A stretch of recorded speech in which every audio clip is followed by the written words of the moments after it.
gears. It pulls you in and doesn't let go.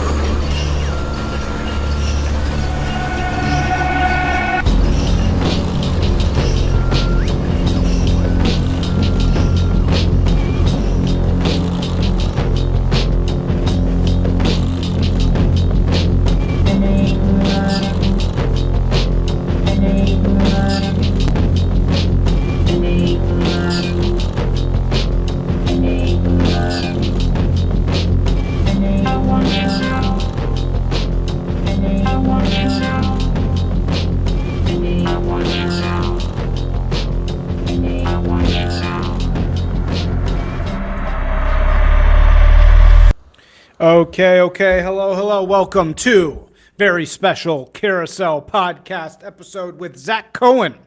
What's up, Zach? Isaac, how are you? So Zach is a writer and branding guy, and he has just published a fantastic article on the Carousel, actually, about Sam Hyde and Nick Fuentes and how they are sort of the last of America First. And it got a lot of buzz. A lot of people were commenting, so we wanted to do an episode on it. So why don't you tell us the thesis of this article and why you, as a Jew overlord running the world, would ever agree with these people who are undermining our hegemony over global affairs? Yeah, I'm definitely a race trader now, apparently, which is good. I've always wanted to be that. I think, thanks for having me, Isaac. Great to be here. And thanks for hosting the piece on the Carousel. It's been a really great reception. I urge people to go take a quick look at the piece. We need 10 more likes. It's not we too need long. 10 more likes to get to 100. So everybody go like the piece. Go like it. Like it, sub it, stack it, renote it, whatever. I think this, my own personal journey with guys like Hyde and Fuentes goes back a couple of years. I was aware of Sam Hyde and aware of Nick going back to 2016 and the sort of first America First MAGA thing, but I didn't really focus on them. I didn't really didn't have a good entry point. And I think a couple of years ago, as I started to spend more time on what I was being told was the fringe, guys like Pete Quinones and Thomas and some of these other gents, like names like Nick Fuentes and Sam Hyde kept popping up as these enfant terrible of like right wing, far right, stuff. And obviously they're very different. Sam's a comic and a DIY kind of video maker, cartoonist. He was one of the first victims of cancel culture. Whereas Nick, is much younger and comes from the kind of straight political streaming world. And, I think ultimately I've just been on a truth-seeking journey that you get to like the final boss. And the final boss is, who are you absolutely not allowed to like or listen to? And so Nick Fuentes and Sam Hyde were kind of, for me, those final bosses of like, oh yeah, it's okay if you listen to Orrin McIntyre or Tucker. Whereas 5 years ago that was verboten. Now Tucker's mainstream, Candace is kind of mainstream. Where else do you go? And obviously I don't have to agree with everything. In fact, I prefer not to. But I did want to see for myself something that I think is a thing we miss a lot of. We take other people's words for things. The social engineering and framing of other people, voices and ideas is very powerful. And ultimately it's like, you know what? I'm in my 40s. I can decide for myself who's an anti-Semite, what nationalism is, what I should be scared of or not afraid of. And that was what really took me into their world. And as a media guy and critic and branding guy, like I look at things critically. I look at aesthetics, style, and substance. And particularly what I started to see out of those two was not only on a substance part, but on the style quotient, really starting to ring some bells for me, as in these guys are leveling up and they're trying to, they're waiting for their window of opportunity. And then obviously the piece kind of uses and jumps into that window of opportunity. So, do you think that either Sam Hyde or Nick Fuentes are anti-Semitic, or whatever that phrase means? Your question itself, it's so key and central to, I think, what we is like. First of all, what are the definitions? I personally don't. I think there's some understandable, casual, what I would call like mid-century or early 20th century casual Gentile anti-Semitism of the kind of like T.S. Eliot or any WASP, overlord of any period up until about 1955.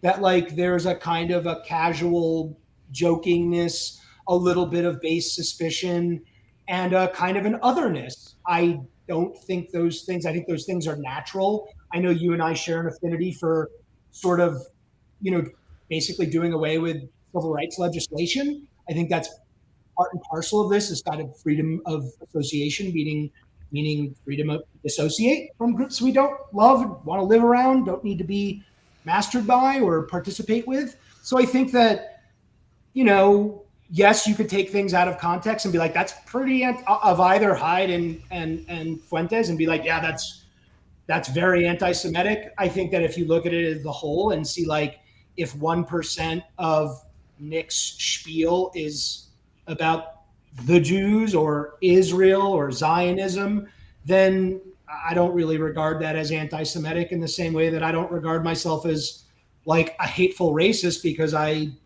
choose to live around certain people. Well, so okay, well then how would you define anti-Semitism then? What's the definition of anti-Semitism? Jews that haven't given me their money. Okay. No, it's a great question. I don't think about it because it's so. I don't know. I think the social engineering cultural context is like, I Jews are other and should be othered and kind of treated as a special class, both good and bad. Obviously with Israel, things get really complicated really fast because it's race, it's religion, it's people. Then there's a sovereign nation, how that relates to the beginnings of Zionism, how that's become distorted over the years. So obviously in our discourse, if you're critical of Israel, you can get branded an anti-Semite. It's been around our politics for a long time, at least since the founding of the state in 48. So, and it's gone through perturbations. Like the right, would have been branded anti-Semitic for many decades in an older definition. And today, just saying, listen, I don't bear any ill will towards Israel. I just don't want my congressman traveling there and kissing the wall every 6 months. Right. I don't want them signing bombs, right, that are going to be dropped on other brown people, having just kind of come out of a 20-year series of forever wars in the Middle East. I think there's a lot of very natural suspicion. I realize that's a terrible answer to your question. I don't know what anti-Semitism is, and I don't really care. Like, I think at this point, the word and the term and the framing and usage of it is so, it's just like bland. It's so blank at this point. Just like me being, I get called a Nazi on Facebook. At some point, you're just like, yeah, whatever, I'm a Nazi, or yeah, I'm a misogynist, or yeah, I'm a Yankee fan. Like, sure, man, if that's what we're gonna do, I'm not sure what anti-Semitic is. Do you have a better answer? Well, so look, I used to be much more obsessed with this than I am today. So about, I don't know, almost a decade ago now, probably, which you already know this, but just for the listeners, I was a guest on this show called TRS, which is The Right Stuff, or it's called The Daily Show. I don't remember even really which one this was, but I ended up on that show because I, like you, it's kind of a forbidden knowledge thing, right? You're like, okay, well, what's the worst thing that you're really not supposed to like learn about?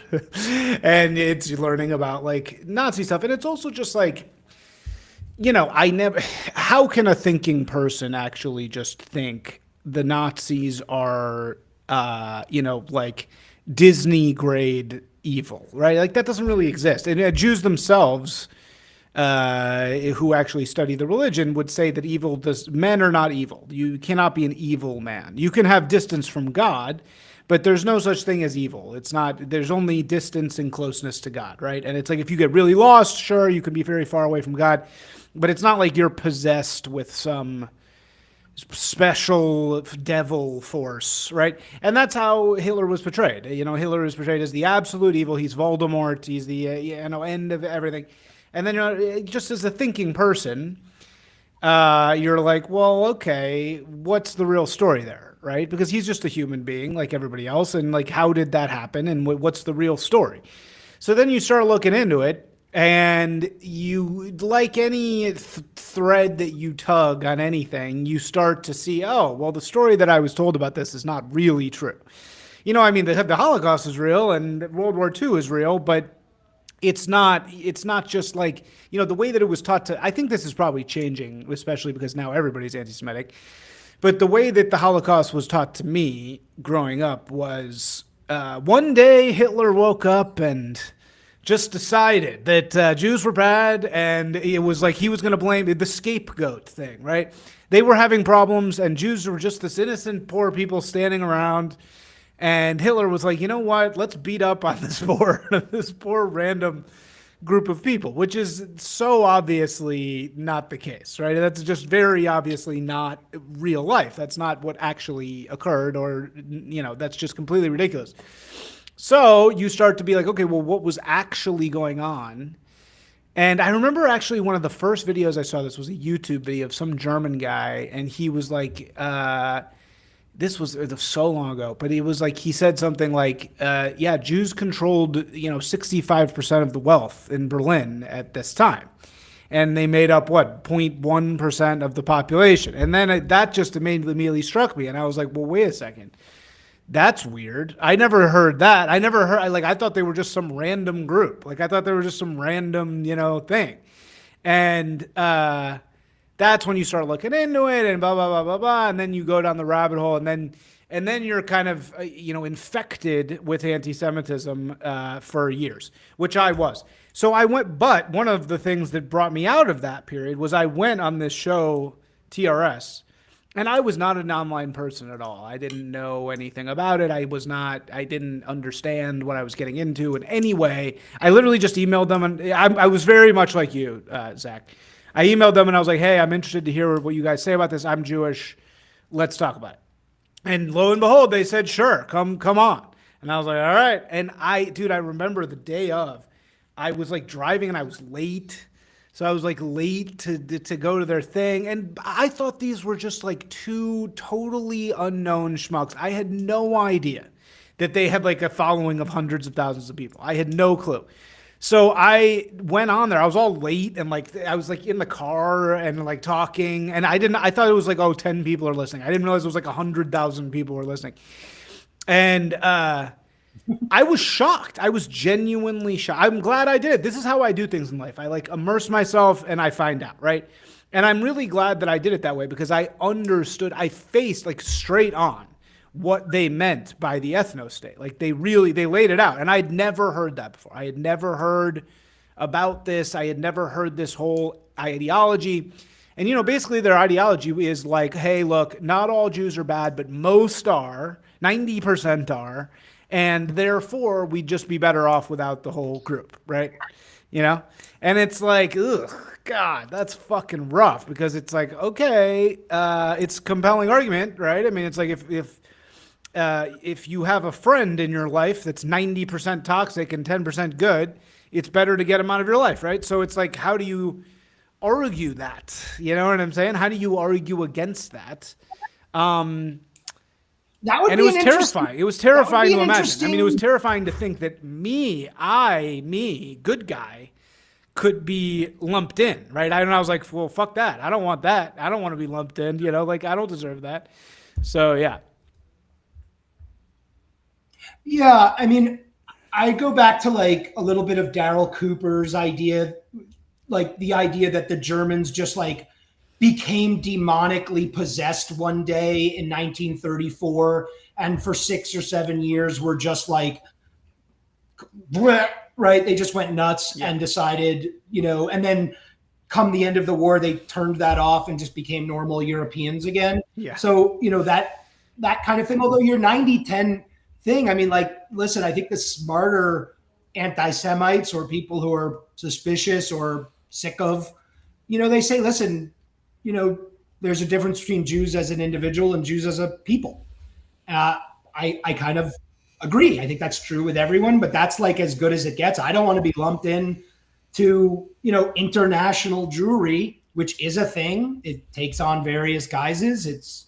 I've seen it up close. I know how it operates. In some ways, there's plenty I don't know. I have people I went to school with and synagogue with in New York, where I'm from, who are active members of quote unquote what many people would consider, including myself, international Jewry.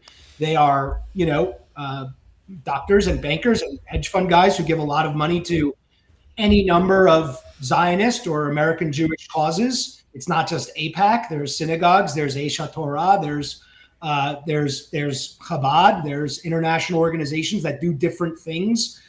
There's Hollywood. There's media. There's theater. There's a lot of different ways. It's not that Jews control all of it. I think in the recent conversations we've had, you had a great conversation with our mutual Rambo Van Halen recently, and he talked a little bit about that dynamic in Hollywood and how it's not really so true anymore. But I mean, you mentioned sort of growing up with the propaganda of the Holocaust. Like, how much of that could you even separate that from the 25 World War II movies that you saw between 1985 and 2020? Right. What would you think had you not, seen Saving Private Ryan and being told it was a world historical movie, or Schindler's List, right? And realizing that you could go all the way back to 1948, and there's a lot of movies that were every few months or every few years really shaping opinion, getting prizes and being told these are important movies for that's reason why. I think what's interesting is how the cultural Marxism or communism or Bolshevism that's starting to bubble up again, and that's here and has infected, 10 to 20% of the American left, maybe more, like that oppressive thing has now turned on. I think that's what we saw with the Hamas, maybe false flag into Israel, blah, blah, blah, blah, blah, and everything that's happened since is like, wait, Jews as like left-wing social justice warriors, tip of the sphere, right? As Sam Hyde put it in his recent film or video on Charlie Kirk, he said, it wasn't because Mr. Jew in his bow tie took a bus to Washington, D.C. in 1965 that we have freedom. Like, that's not what happened. And I think like that's the great thing about Hyde is he has this flippant, like amazing way to capture something like, yeah, Mr. Jew with bow tie riding a bus to Mississippi or Selma or DC somewhere between 1958 and 1966 is the reason that Black people got freedom, right? Like, that's bullshit. Well, but right? that's and actually yes, one time. Right? Well, right, but that's one time where the anti-Semites are on both sides of it. Because they're saying it's not because of that, but it also is because of that, right? Because they're also saying, well, it's Jewish subversion that is the reason that, these civil rights actions had Jews. And that's true. I mean, like, I'm not saying it's because of Jewish subversion, but it's definitely Jewish money and Jewish interests played a massive role in securing civil rights in all sorts of ways. Because the Jews were, wanted parity with the WASPs in terms of control, in terms of power, in terms of, membership into the club. And that's absolutely what happened. It's not, that's not anti-Semitic. Look at the case of all civil rights litigation. It's all kinds of Jews either suing on behalf of blacks or on behalf of themselves to not be excluded or to not have this is not civil rights exactly. This is establishment clause, but not have prayer in school, blah, blah, blah. Like that, so much of that comes from Jewish organizations and that sort of thing. And it's like, look, that's fine. Is that subversive? Yes, it is subversive. And is that Judaism? Not really, though. That's what I used to think. I used to think that that was what Jewishness was, right? But you can't both say that they didn't do it and they did do it. Like, which is it? Did they do it or did they not do it? It's like, this is the problem with anti-Semitism. This is where I think anti-Semitism is. And this is, I know it because I fell into this. This was me for a while. You're saying it's all Jews, right? You're saying both sides of it are. You're saying they didn't do the Civil Rights Act and that's all a lie, and they did do it, right? It's like you got to pick one. You got to say which one is it, right? You know what it reminds me of? You know how we talk about like comics, like Dave Smith gets this a lot, where like they can put on their comic clown nose. Man, I'm just a comic. Don't look at me for your information about, World War III. I'm just a silly comic. And then like, oh, but I can also tell Douglas Murray to stuff it because he's a neocon warmonger and also be right. So I feel like Jews today have, the ability to, for lack of a better word, shapeshift to be like, well, I'm a secular Jew, and like I'm a religious anti-Zionist, right? Like I love the anti-Zionist Hasids. They're hysterical. They're like, yeah, no, Israel's an abomination. That's ridiculous. Only God like that. Yes, yeah, many of them. Yeah, and obviously we are in the middle of our high holiday. So Happy New Year to you. I for the first time in a long time participated in some activities here in Boulder. It was some just mild blood libel, but nothing too bad. Poisoning of wells and such. But it is. It's like there is a shape-shifting quality. Like there's American Jews, there's Reformed Jews who. I have a dear friend from the South. He reached out when I published the piece. I hadn't talked to him in a while, and he was telling me about his grandparents who were Reformed Jews who thought that Zionist secular Jews in Israel it was gonna be bad for us. It was gonna be bad for Jewry worldwide. This is like in the 40s and 50s in America.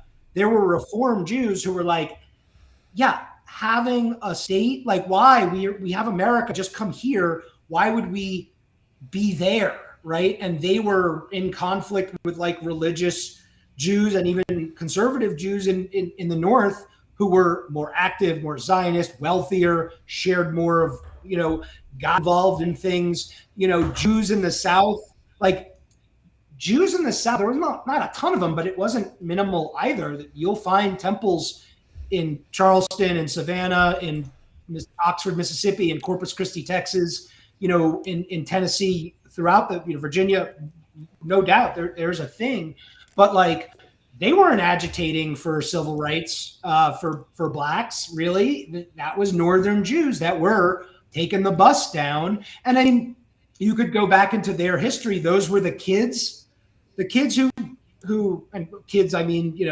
teenagers, college kids, maybe graduate students in the late 50s and 60s who were involved in civil rights. They were the children of like FDR Democrats, like Jewish FDR Democrats, right? Who were not communists, right? Definitely overlooked Stalin's worst crimes, right? Walter Duranty style. New York Times was their Bible. But were very progressive and,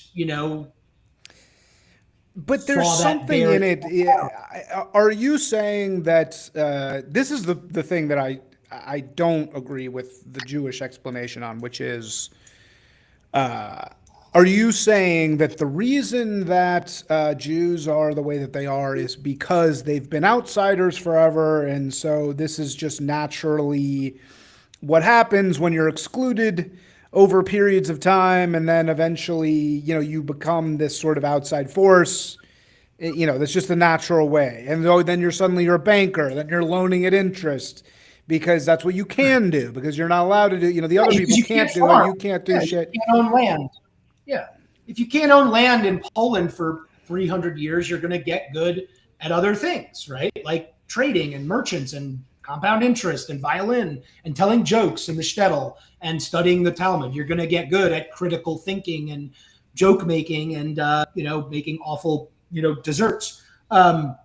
Listen, I think that I'm less concerned with the figuring out the Jewish question and how we got here and where we're going. Like, you said this to me a few months ago when we were just starting to chat, and I was, before I wrote the Hyde Fuentes piece, I was sort of telling you that how I was fascinated by, Pete Quinones and Thomas and some of these other guys that I found really bright and incredibly smart and passionate. And I was aligned with on 98 or 92% of our platform when it came to civil rights and freedom and prosperity and bureaucracy and COVID and the Ukraine, like on everything else. And then there'd be some Jew jokes. So there'd be like a nasty aside. And I'd just be like, I don't care. I'm not, it doesn't grate me. I'm an adult. I have thick skin. And if you don't have thick skin in this life, you're not going to make it. I don't know what to tell you. It's rough.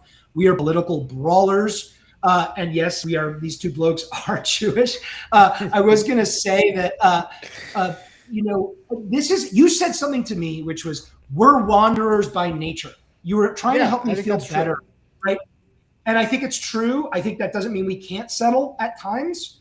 But I started this by saying I'm a truth seeker, and I'm going to take that wherever it follows me, and if wherever that takes me, and if that takes me to a place where I look around and most of the people I'm with are pretty anti-Zionist, not maybe a little bit anti-Semitic, but they treat me well, they treat me fairly, they're not about to cattle car me. I'm okay with that. I don't right. think a Holocaust. I don't live in constant fear of persecution, or my persecution is much more white male Republican based politics than it is Jewish. Exactly. Yeah. Right. And I pass, man. I'm blonde. Well, and now this sweeping leftism. This sweeping leftist Leviathan is totally a golem from the left-wing part of the Jewish community. It's not all Jews. Many Jews have been fighting for nationalism for a long time. And people will laugh at me saying not all. This is, again, it's like when you start getting this anti-Semitism in your brain, you start thinking like an anti-Semite. So you're always catching yourself saying not all, and then they have some sound on the soundboard, not all Jews. But anyway, there's been plenty on both sides. But what's funny? Yeah. What? What I was going to say is, as I put these people in my head, listened to hundreds of hours of podcasts, all the films, went back, both Nick, Sam, Thomas, Oren, yourself, just this whole Tucker, some of the more fringe guys, what's that guy's name? Handsome gent, the real nutty people out there, like Stu Peters. To me, I've had so much of it in here that I'm like, I have anti-Semite brain where I'm like, oh yeah, I wake up, it's like, oh, it's raining today, it's the Jews. Yeah, no, dude, I went through a period. I was so obsessed. I wrote Dan Carlin a several page letter saying you need to do the history of the Jews because you're the only guy people will listen to do it correctly. And then little did I know, Martyr Maid was already doing that.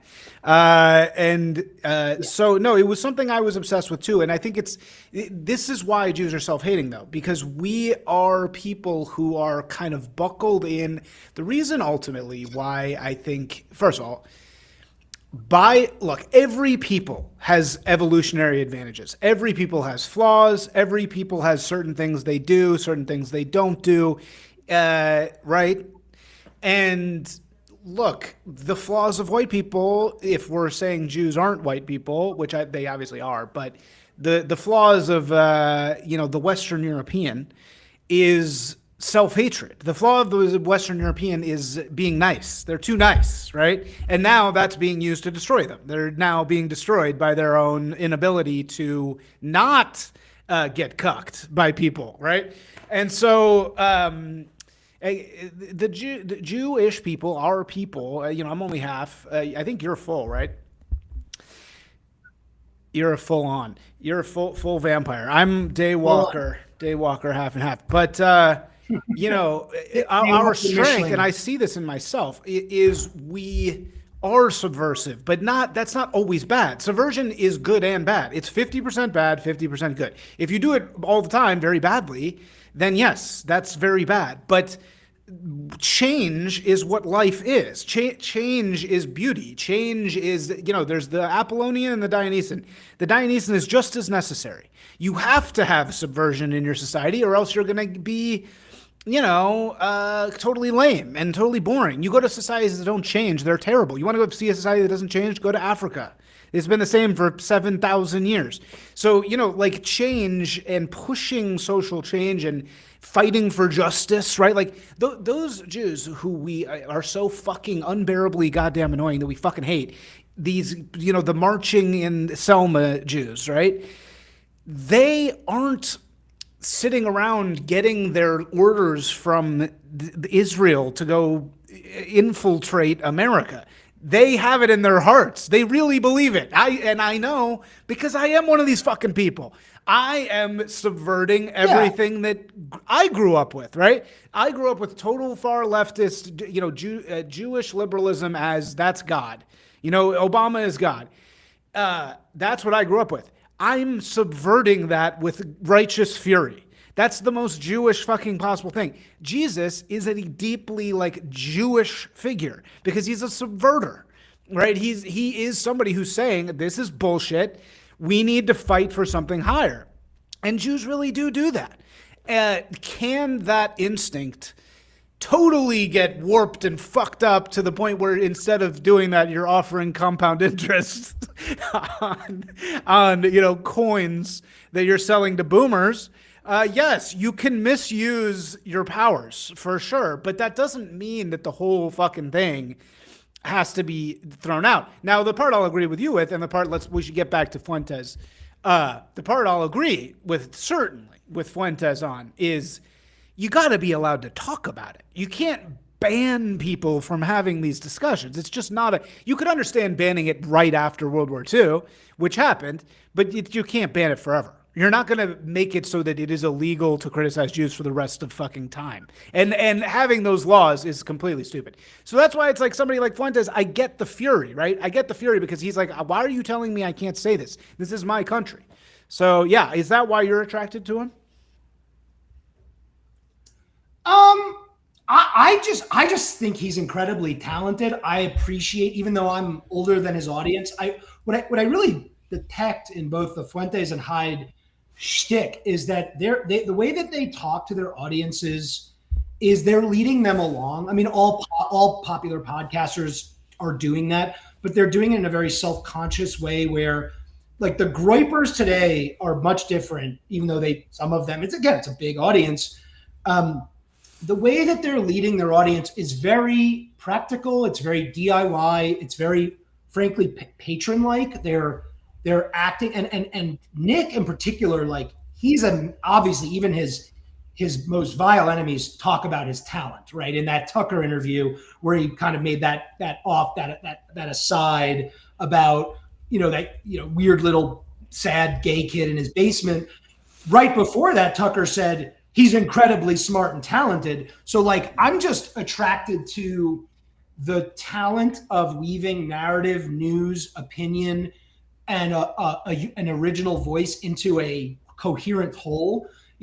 Tucker said that about Nick, like, hey man, it is not easy staring into a camera in an empty room a week for 2 or 3 hours and there not be a lot of dead air.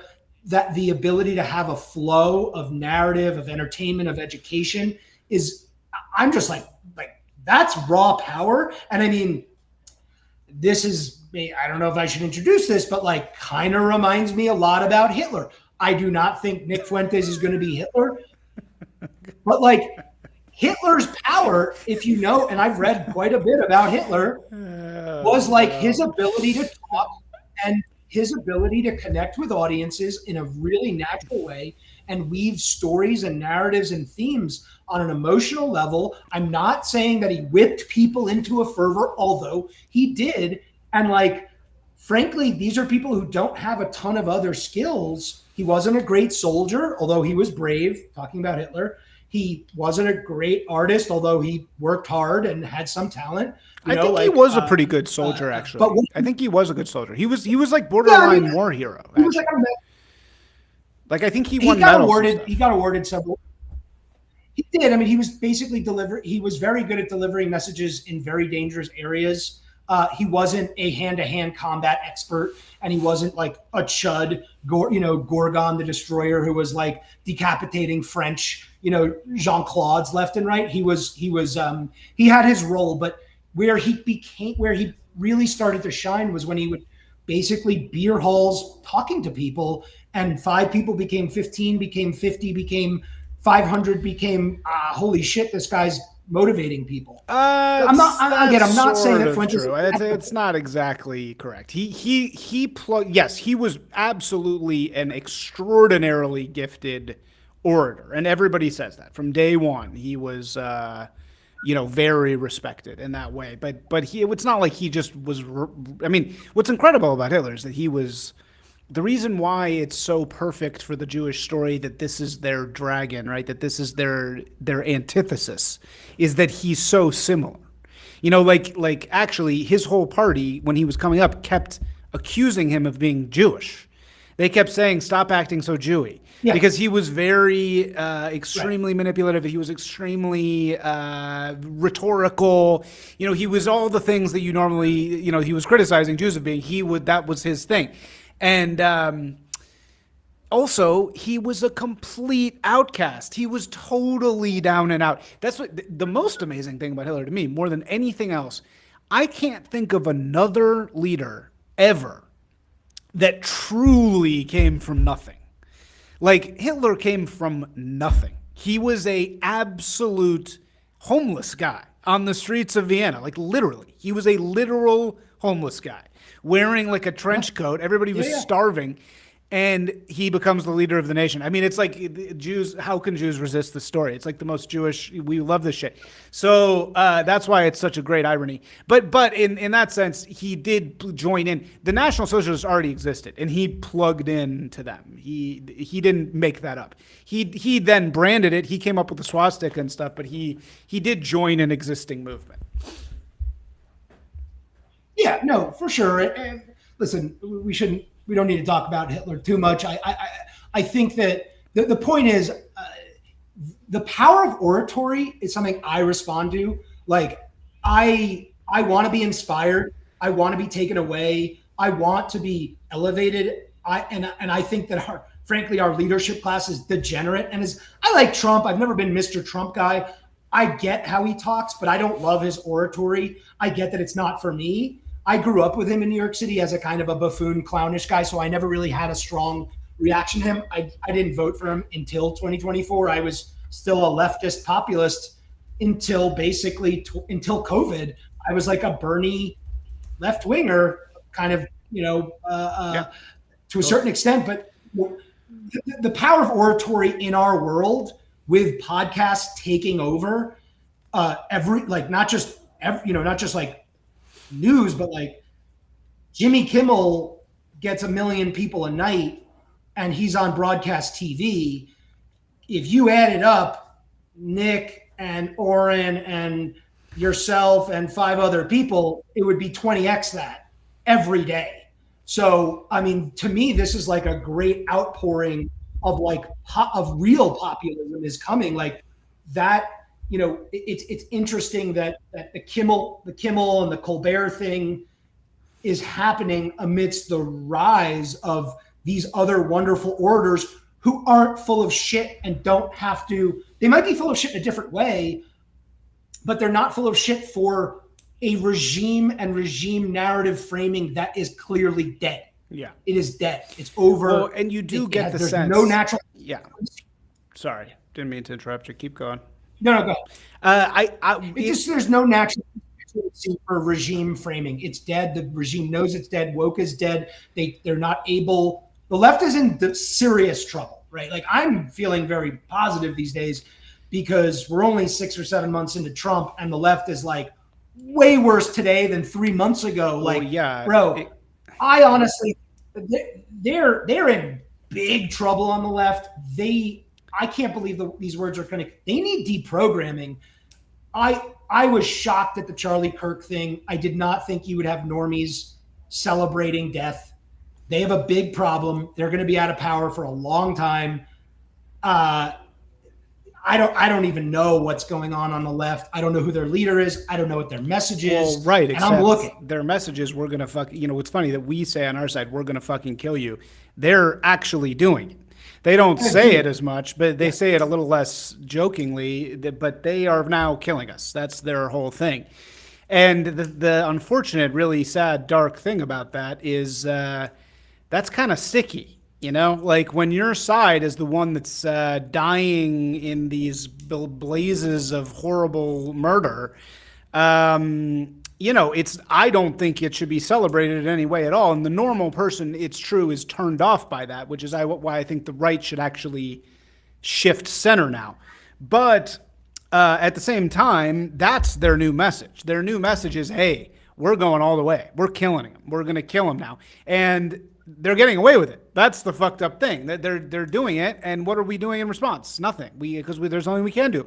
We don't have the networks that they have. We don't have violent, programmed incel trannies waiting to shoot people up. We just don't have that. So, and we don't have protest networks. We don't have shrill college Asian girls. Like, we don't have any of that. So, we don't have it. But what we do have is the truth, which is that we have jobs and shit, which is actually what most people want. And at least you used to be able to do it in America. I mean, I think maybe it was you that said this, is that this is all actually a function of economic depression, which is that the normal average person cannot afford shit anymore. And that's why they start really hating other people in a much more profound way than I think we've ever seen, maybe in America. And that's just because of the drastic economic decline.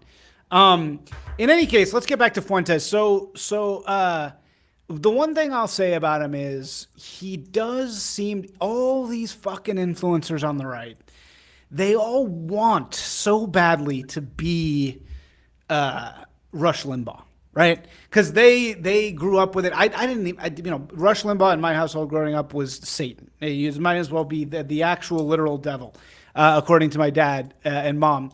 So I didn't listen to him. I know nothing about it. I never listened to Rush Limbaugh ever. So I didn't have this relationship with Rush Limbaugh. But I know that in being in our conservative or our right-wing sphere now, in talking to people, including Charlie Kirk, who I actually talked to directly about this, he looms so large. He's like the guy. Like for them, like growing up, like a young conservative or even somebody switching sides, Rush Limbaugh was like it's like movies for me. It was like it's their Apocalypse Now was Rush Limbaugh, because that's what the right loves, this like rhetorical debate kid shit. And so on the right, they love like oratory and vibe and like ability to articulate yourself in this way. They love it. And the only guy on the right that I've seen that has it really is Fuentes. And he really has it. And there's something about the way that he talks. He's got a mix of humor. He's got a mix of I don't give a shit. It's just the way he kind of moves his hands around. Everybody says he's completely full of shit. Everybody I talk to, people who've known him way longer than I have, say, hey, be careful of this guy. He's a liar. He's gay. He's all these fucking things. But if you just watch him without knowing all that other shit, which I don't know the history, he's pretty fucking amazing. I mean, he really has that gift that I don't really think anybody on the right has. I mean, who else has that? I don't think anybody has. To your point, I mean, I read a whole Substack about his hands. He's got these really long fingers, and people are like fascinated by his hands. He's got this hand thing.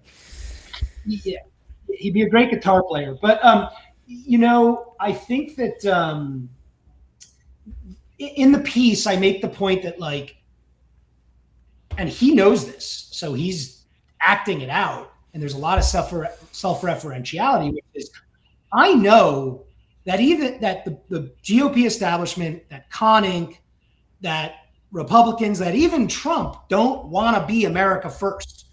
I am that. All I have to do is stick to my guns. Listen, we got a lot of comments on the piece, you and I, this weekend, where like, he's a Fed, he's controlled opposition, he got the call from Israel, he took the $100 million that was going to go to whatever. If it's true, it'll come out, or it'll eventually be obvious, right? That's, I believe, over time it'll be obvious. Just because he didn't jump to blame Israel, blame Kirk Slaughter on Netanyahu, like all of a sudden he got the call. It's just ridiculous. He's now leveled up. He's in the firing line. He's over the target, so he's going to get a lot of flack. I think that the point that I try to make in the piece for Sam Hyde as well is that these guys haven't changed the tack. When Hyde looked at the camera and said, "Arabs get out," or "Dear Elon, no, we love you. We know you're not one of us. You just became a Republican 3 months ago. We know you're a San Francisco internationalist, transhumanist. We still love you because you did one big thing for us, which was you bought Twitter. And you freed us, and you freed the Groypers, and you made it at least more free. Is it fully free? No, of course not. So they have the benefit of just stick to your guns of the original America First principles of like, shut the border, build the wall, deport illegals, stop the wars, stop getting involved in the Middle East, like focus on America as a people, not a proposition. Right? It's a specific people. Focus on this country, whether that's through tariffs, protectionism, investment, whatever, deporting illegals, making it difficult to be in this society, getting rid of benefits. Like, if you do that for 10 years, the country will be more prosperous. To your point that like it is about economics, I agree with that. Like, underneath all of this is the world is 3 times more expensive today than it was basically a decade ago. And like, we can bitch and moan about like inflation being transitory under Biden or rate cuts. It's missing the point. This is a very shaky economy. Housing and immigration are intrinsically related. So all that, to your point about Fuentes, he's going to, until those issues are solved. And I don't know if they're going to be. We still don't really have mass deportations. The border, from what I can tell, is mostly shut. But, every time, there was an H-1B thing, which the whole piece started as, and for those just joining us, please, do go to Substack and we'll post the links. Please give it a read, give it a comment, share it. The whole jumping off point was Vivek's kind of tone-deaf H-1B manifesto about like American kids being lazy and too interested in being jocks and having sleepovers, as opposed to offspring of tiger moms who went to math competitions and played violin all the time, right? Interestingly enough, last week, 2 weeks ago, the administration comes out, signs an executive order about adding a fee to H-1Bs, limiting it. They immediately walk it back 24 hours later. Literally, you got Howard Lutnick and Carolyn Levitt. Carolyn? Who's the press secretary? Carolyn? I don't even know. Who's great, but she's literally, it was going to be $100,000 per year per worker. Then it's $100,000 once. And so these guys, until America First principles are instilled, like the base isn't going anywhere on this. And here's an interesting point, and this is a good pivot for you. You said, well, the right should tax center. I think we're in a big tent right now, and big tents are fractious by nature. And it's a lot going on underneath that carnival tent right now. You've got RFK, you've got JD Vance, you've got the tech bros, you've got Hyde, Fuentes, you've got the religious types, Orthodox Catholics. You've got some, there's a lot. I think I can circle back on where Jews fall in all this again. Maybe that's where we end up eventually. But like, until America First principles are put in place and practice, this will just continue to be a thing. It will destroy everything in its path. I wouldn't be surprised if it takes down Trump.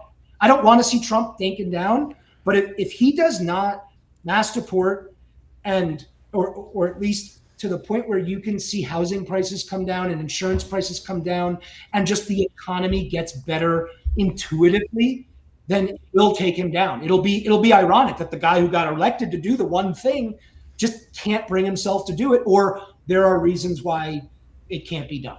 Right? The economy would collapse. Right. So your point that you're trying to make in the piece is that everybody else has kind of abandoned America first, and thus Fuentes and Sam Hyde are really the last two people who are really sticking to it. And it's funny because both of them have sort of the same chip on their shoulder. They both have sort of the same cut of their jib. Of course, Fuentes is much more serious, but they both. What's so pleasing about watching both of them is that they just say whatever, right? They say they don't censor themselves at all, right? They say exactly what they want to say, which is so refreshing and it's so charismatic and good. Now, Sam Hyde, I'll agree, he probably is like a real America First guy, right? In terms of what he wants genuinely Americans prioritized above other people, which is obviously what we should have. That's what I am. I'm America First. That's exactly the same thing. I mean, I'm what you would call there should be an organization that, maybe we can create called Jews for America, where we are saying we're Jewish, but we care about America more than Israel, right? I mean, that's what I am. And the funny thing is, that's what the people are going to say. Oh my God, go kill Isaac. Go talk to any Chabadnik on the street. They're going to tell you the same fucking thing. They don't like the government of Israel either, right? And they care more for different reasons. I care for the same reason that Nick Fuentes does, which is I don't like the meddling in the country of America. That's not good. It's not good for anybody. It's not. You think it's good for Jews? Look at where we're at now. Now everybody fucking hates us in the whole world. And okay, so did this really work out? Like, yeah, okay, maybe it worked for 60 years and now it's crumbling. So, look, Tablet Magazine. It's fluid now. Tablet Magazine, a great Jewish-based publication who does great work and on a lot of fronts. They have articles making this exact argument. Stop doing this funding. America should stop funding Israel. Israel should stop fucking meddling in constantly canceling people, trying to outlaw anti-Semitism, all the AIPAC shit.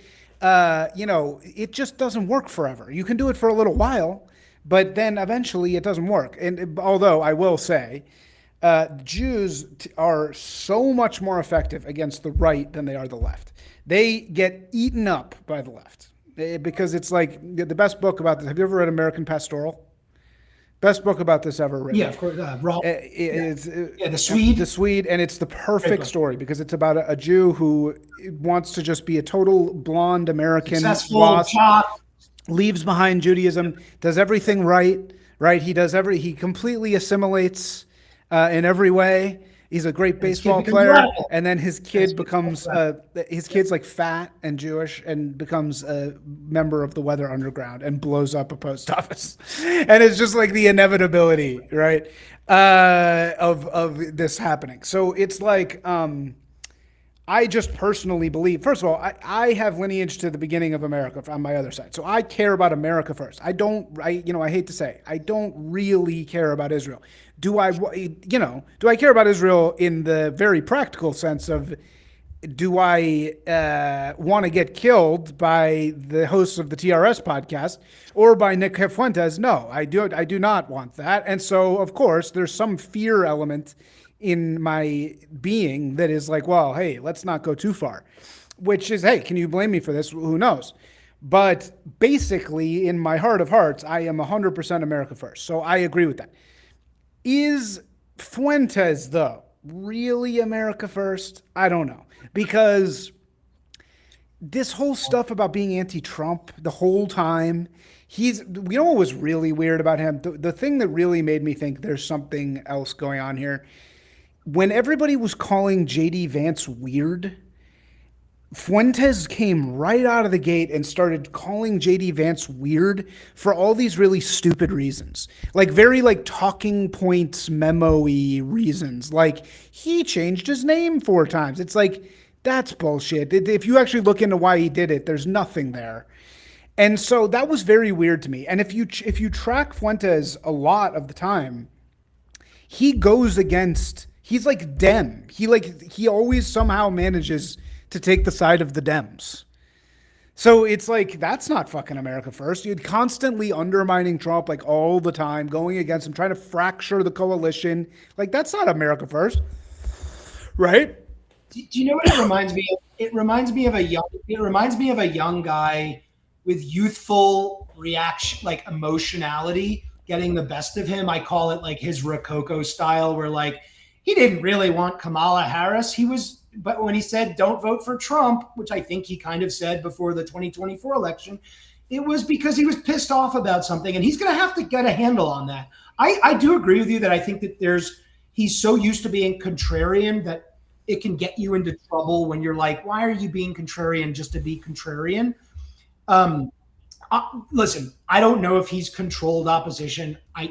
Nobody can know that. If somebody wants to publish documents or a video, we can all assess for ourselves. If James O'Keefe and OMG Media want to infiltrate the Fuentes circle, like go ahead. I did listen. I don't have a good answer for you because I think it's just too soon to tell where this is all going to end up. I'm sort of like, hey, it's only been 7 months. We've got 3 more years here, and with the midterms a year away. Like a lot's going to happen between now and then. I'm sort of excited. I don't know. I think my tendency is that he just throws tantrums. That he throws little tantrums because he's 27. He's growing very quickly. I can't imagine. First of all, he had an assassination threat attempt. So as far as we know, a guy showed up at his house in Chicago. This was right before. Or this is a different thing. It was a guy in a bike helmet with a crossbow and a gun who had killed 2 people early in the day, and then like fled into a neighbor's yard, killed a dog, then got shot by Chicago PD. This is a 27-year-old who's probably making really good money now. He relaunched America First. He's got $100 subscription here, right? Nobody else has the audacity to do that because there's like a private Telegram chat.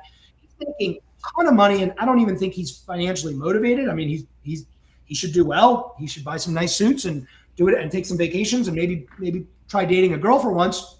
I think he is talking a lot more about that. I think he hears that like he's going to be more powerful. He starts to settle down. I wouldn't be surprised if he's engaged before the next election or shortly thereafter. He knows, by the way, same with Sam, similar, like these guys know that they're leaders now reluctantly, but like you've got to lead by example. And if Nick is going to sit there and critique, which he does, JD Vance's brown wife and her Hindu sounding and looking kids, that he better have. He does a lot. He's like, yeah, she's brown and his kid's name is Vivek and they're brown as hell. And like, whatever. I think that's probably the new coalition. Nick better have 3 very white children before the time he's 40, if not 5, right? Yeah.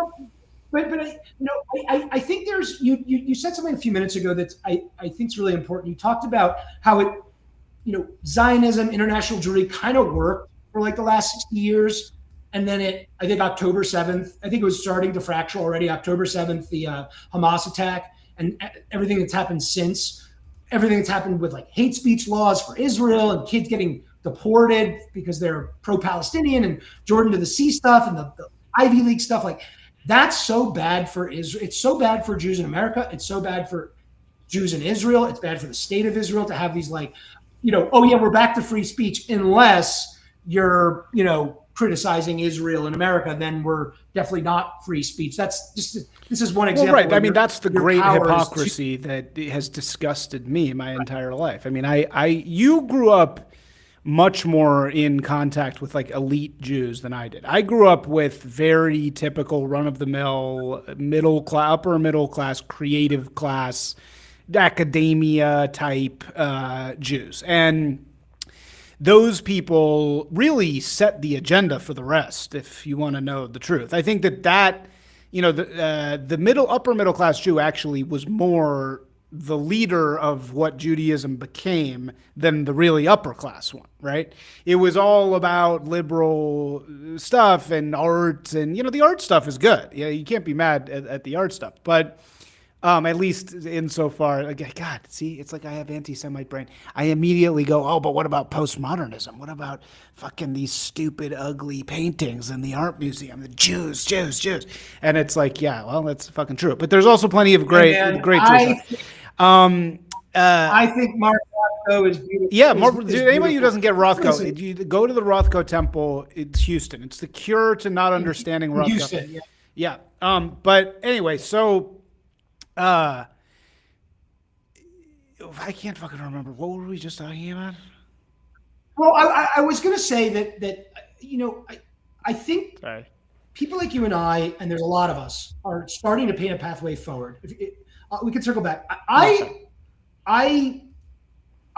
believe that like the Jewish I know there's some tension around the term Judeo-Christian. I think that there's some fair critique of that, but I ultimately think that like Jews and Protestants with a smattering of Catholics working together in the West, particularly in America, is a fucking superpower that I'd like to see like embraced again. And I mean, if you look at the Trump administration, imperfect though it is, like the actual administration, the cabinet, it's kind of like 1935 or 1948 America, like the good parts, the great parts that turned us into a superpower, right? Like beyond anything the world had seen. Is the thing. It's like that's where I'm putting my effort. Right.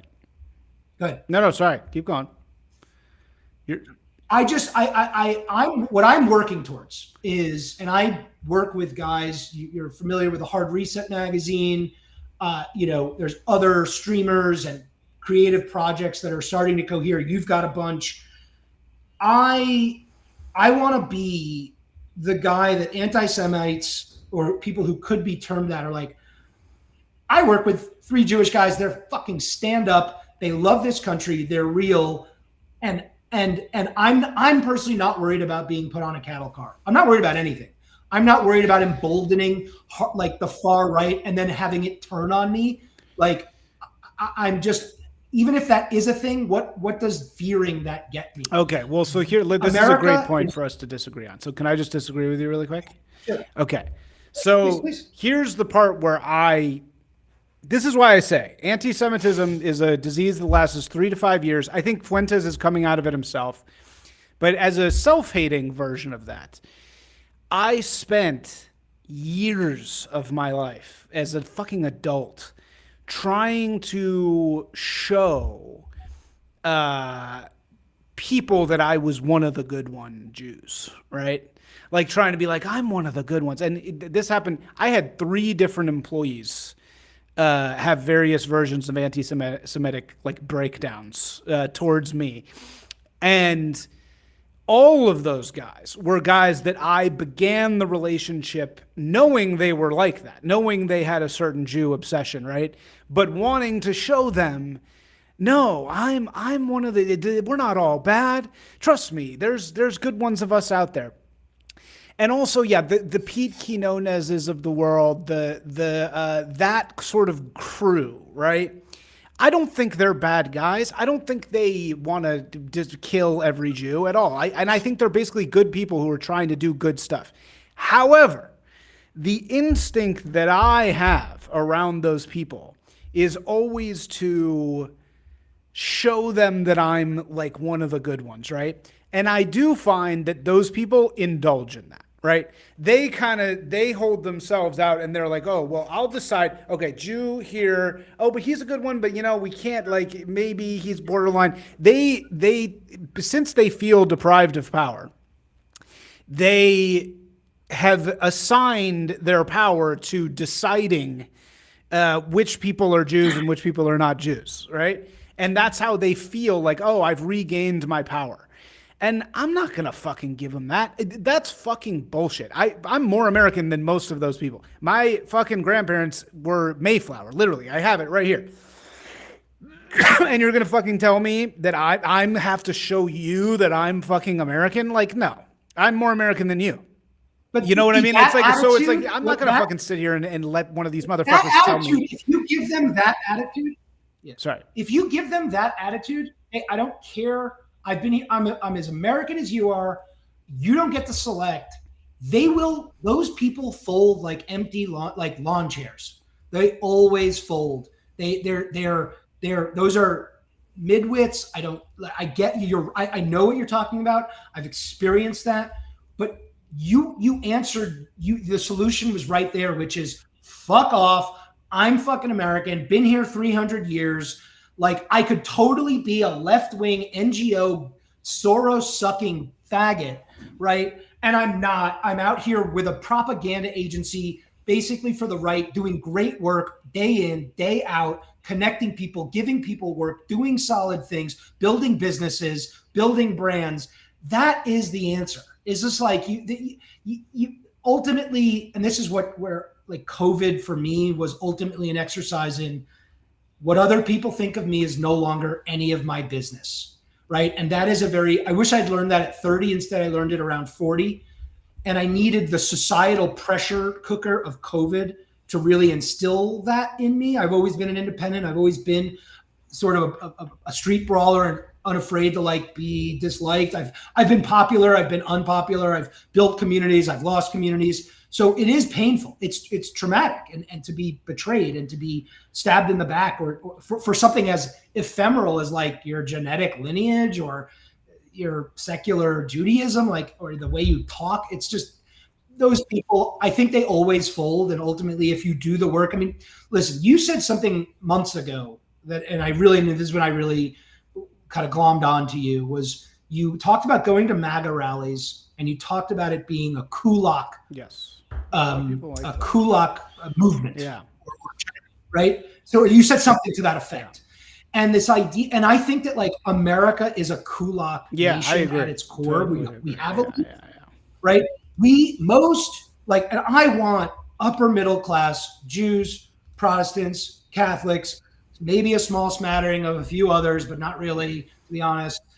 I want those people who are like upwardly mobile, want better lives for them and their kids, want to grow wealth, want to grow businesses. Some are going to be entrepreneurial and risk-taking. Some are going to be a little bit more, get a professional degree, be stable, right? They don't have time to be subversive.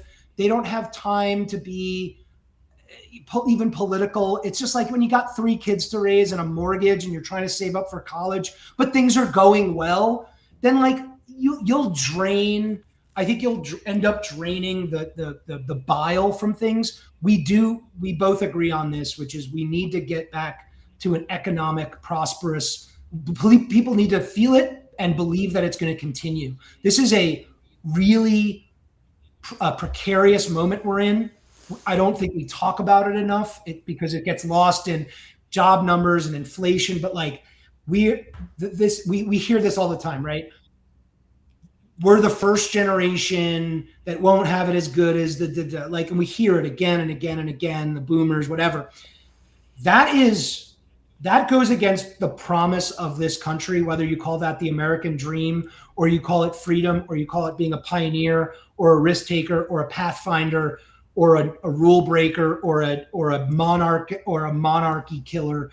Like, that is gone right now. It's within our grasp.